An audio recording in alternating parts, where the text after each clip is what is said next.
हनुमंत लाल जी की, श्री शंकर भगवान की, गुरु भगवान की, रामचंद्र महाराज जी की, शारदा मैया जी की, सब संतन की, सब भक्तन की जय जय श्री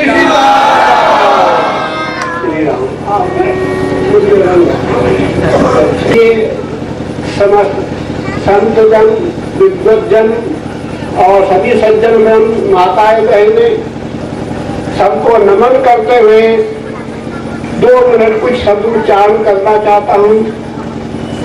वैसे तो मेरे हृदय के भाव को राकेश कुमार जी प्रकट कर दिए, पर उसमें भी मैं 2 शब्द और कहूंगा।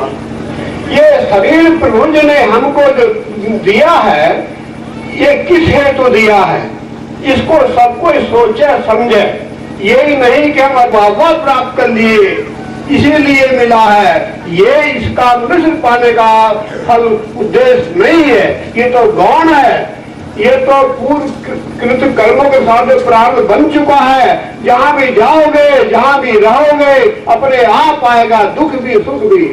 तो हमको अपना जो लक्ष्य है शरीर को मिश्र पाने का, इस माया के बंधन से मुक्त होकर के उस परम सुख की प्राप्ति करना है, जिसको प्राप्त कर लेने पर किसी वस्तु की आवश्यकता नहीं रह जाती है, समस्त कामनाएं पूर्ण हो जाती है, कोई दुख नहीं रह जाता है और आनंद के सागर में गोते लगाते हैं।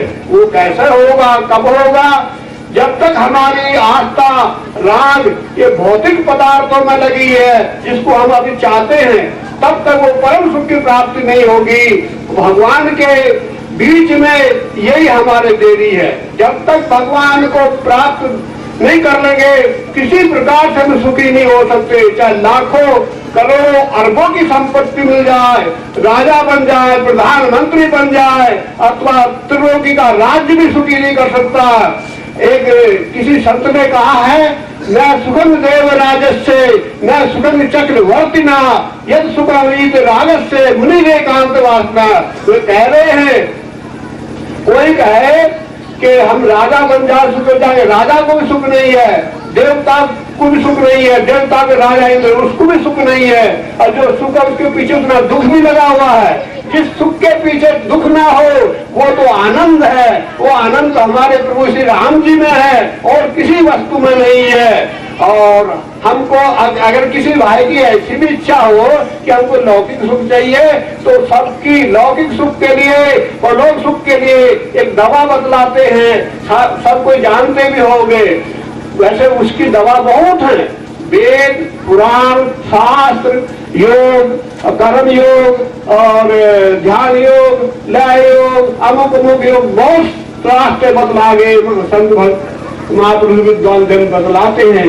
पर एक सरल मार्ग पूज्यपाल गोस्वामी जी बतला गए हैं, श्री रामायण में भी, श्री विनय पत्रिका में भी। और एक समय गोस्वामी जी काशी जी में गंगा किनारे से घाट में विराजमान है, उनके भक्त एकत्र हुए, रोज आते ही रहते सत्संग करने के लिए। उन भक्तों ने गोस्वामी जी से प्रश्न किया कि आप हमको ऐसा सरल सुगम रास्ता बता दीजिए जो हम यहाँ भी सुखी न रह गए, वो परम सुख की भी प्राप्ति कर ले। बोले अच्छी बात है, बतलाता हूँ। 2 मिनट राम नाम कहा है, फिर कहते हैं भैया मैंने ये समझ में मेरे ऐसा आ रहा है, तो अल्प तो अवधि जी, हमारी आपका जो जीवन है ये बहुत ही अल्प है, बहुत ही थोड़ा है। और तामे बहु सोच कोच, उसको भी बड़ा सोच कोच लगा हुआ, अनेकों विघ्न बाधा लगी हुई है, अनेकों झंझट लगी है। तामे बहु सोच कोच, करने को करना है बहुत, उस गंतव्य मार्ग हमारा बड़ा दूर है, वो प्राप्त करना है। तो कैसे हो? करने को बहुत पर कहा कीजिए, पार ना पुराना होगा, पुरानों का भी पार वार नहीं है, उसके चक्कर में पड़ गए तो शास्त्र के जंगल में भटक जाएंगे। पार ना पुराना होगा, वेदों का अंत नहीं, वाणी तो अनेक मन कहाँ कहाँ दीजिए, काव्य की कलानंद छंद के प्रबंध बहु, राग तो रसीले कहाँ कहाँ पीजिए। तो स्वामी जी बताओ क्या करें? तो सब बातें की एक बात तुलसी बताएगा, जो लोक में भी सुखी होना है, परलोक का भी सुख जाना है, तो श्री राम न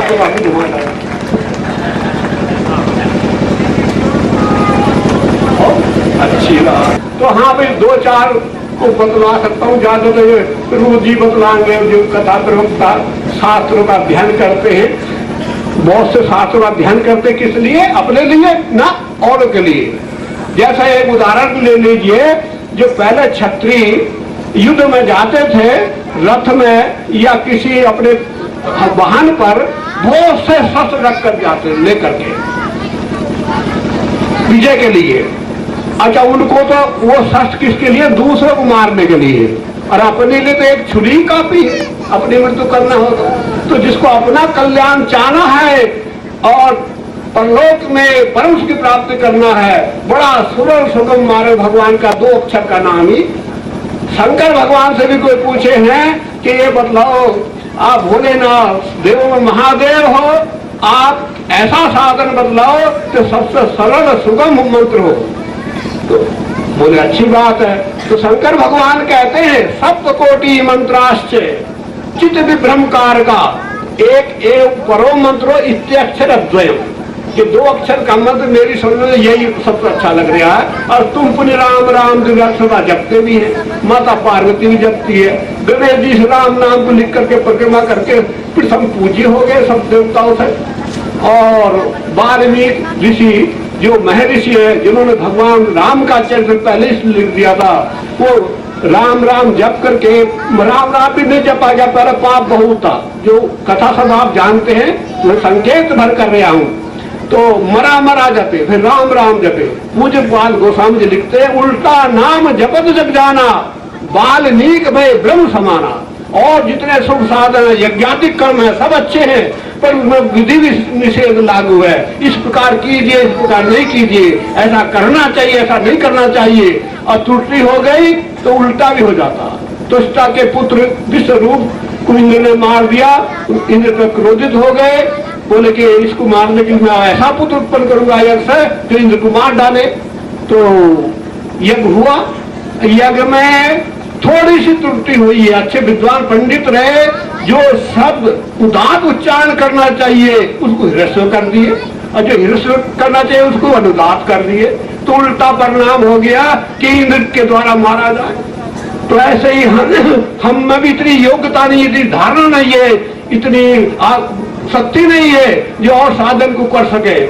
कलयुग में कलयुग योग यज्ञ नहीं ज्ञाना, एक आधार राम गुण गाना, पर बिना विश्वास भक्ति नहीं। ते बिन ध्रुवै न राम, राम कृपा बिन सपने जीव न लहे विश्राम। भक्ति जो है उसका विश्वास स्तंभ है, ऐसा विश्वास करना चाहिए, श्रद्धा रखनी चाहिए। श्रद्धा नहीं है तो गोस्वामी जी के श्रद्धा बिना धर्म नहीं हुई, सब निष्फल हो जाएगा। और श्रद्धा रूप माता पार्वती जी, विश्वारूप शंकर भगवान है। तो अब अपने राम यहाँ ही वाणी रोकते हैं, क्योंकि समय बहुत अधिक हो गया है, हमको भी अभी चलना है, हम बिल्कुल जल्दी। तो आप सब भी बस राम नाम को अपना लें, खूब चलते भी जपिए, आते भी जपिए, भोजन पाते भी याद कर सकते हैं, काम करते भी, बैठे भी, यात्रा करते भी, हर एक दशा में इसमें कोई विधि निषेध का लागू नहीं है। आनंद ही आनंद होगा। और एक भगवान जो निराकार हैं, साकार हैं, द्वैत अद्वैत विशिष्टाद्वैत अनेकों सिद्धांत हैं, उसको जानने के लिए भी पूज्यपाद गोस्वामी जी कह गए, जाना चाहे गूढ़ गति जेऊ नाम जी जब जाने तो। गूढ़ गति जो छिपी गति देखने में नहीं आती है, और जो देखने में आ रही वो माया है। अब भगवान आनंद स्वरूप देखने में नहीं आते। उस गति को, उस वस्तु को जानना चाहते हो, प्राप्त करना चाहते हो, तो राम नाम को जीवा पर रख लीजिए, जान जाओगे। किसी की कोई और साधन की जरूरत नहीं पड़ेगी। सब कहते